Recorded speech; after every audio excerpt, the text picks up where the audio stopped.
as almost a holy food, the raw milk. And so for people to say, oh, you should never have dairy or you should never have this, you have to be suspicious of what their intentions are. The whole idea of the paleo kit is silly. What's in a paleo kit? Chocolate and nuts? You mean to tell me that our hunter-gatherer ancestors were eating chocolate and nuts? I don't think so. So it's just one more sales pitch. But listen, if it helps someone maintain their weight, if it helps someone control their hunger, if people are getting good results from it, for sure. I mean, it's not an unhealthy thing to do, but it's just not magic. It works because you're controlling your calories and you're controlling your input, that's all. I mean, if a guy really likes the paleo diet and he's having success, I wouldn't say change or go off of it, but I just don't like the idea of people touting these things as some kind of magic elixir. And of course, you know, we were talking about the dosha types, you know, different constitutional types. What works for one guy isn't going to work for somebody else, for sure. There's different food tolerances, food insensitivities, allergies. I mean, there's all sorts of things that go into it. So, there's no such thing as, one size fits all. Outstanding, Steve. Let's wrap up with you told me some really cool stories about the month.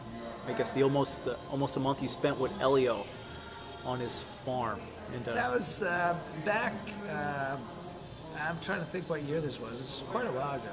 I actually went down with Hoyce Gracie to his father's farm in Teresópolis.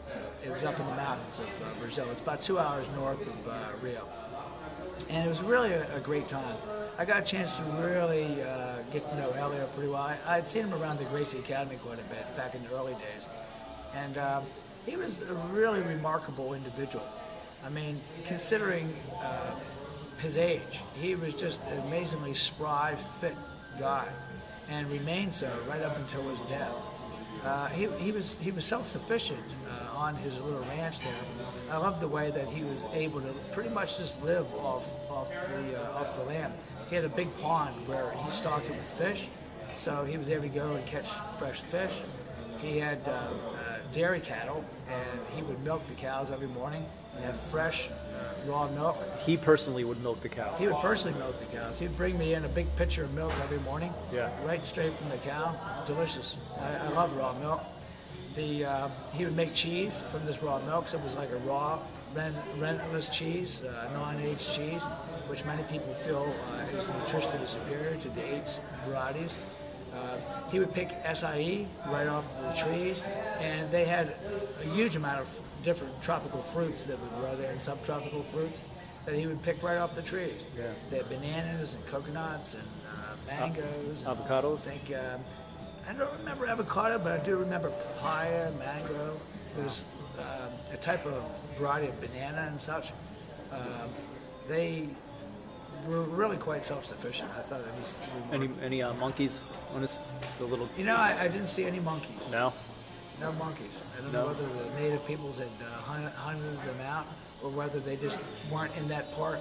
It wasn't like the deep tropics. It was more like a subtropical type of climate. Yeah. But it was quite interesting.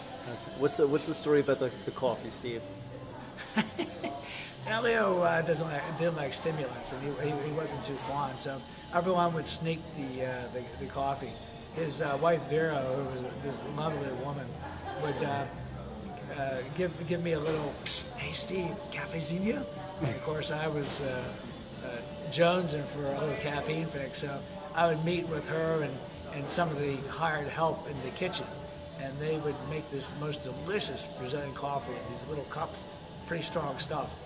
And we would all get our little caffeine hit, and then quickly hide the evidence by washing up the dishes and putting everything away real fast before the old man came around, you know.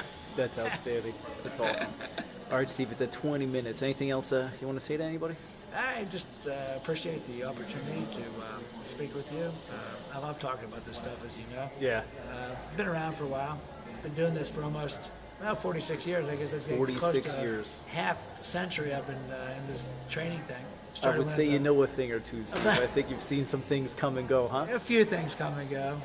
But yeah, it started when I was 11 years old in my parents' basement with the old rusty York barbell set my dad bought me, and just been going on ever since then. Carlisle, Pennsylvania, right? Carlisle, Cold Pennsylvania. Cracker Wrestling, huh? I guess. Did you wrestle for Carlisle? You I wrestled did. for Carlisle, yeah. I did. All through junior high, high school, college. Outstanding. It was- All right, it was Steve, great. thanks so much for sitting down with us today. Appreciate it. Thank you.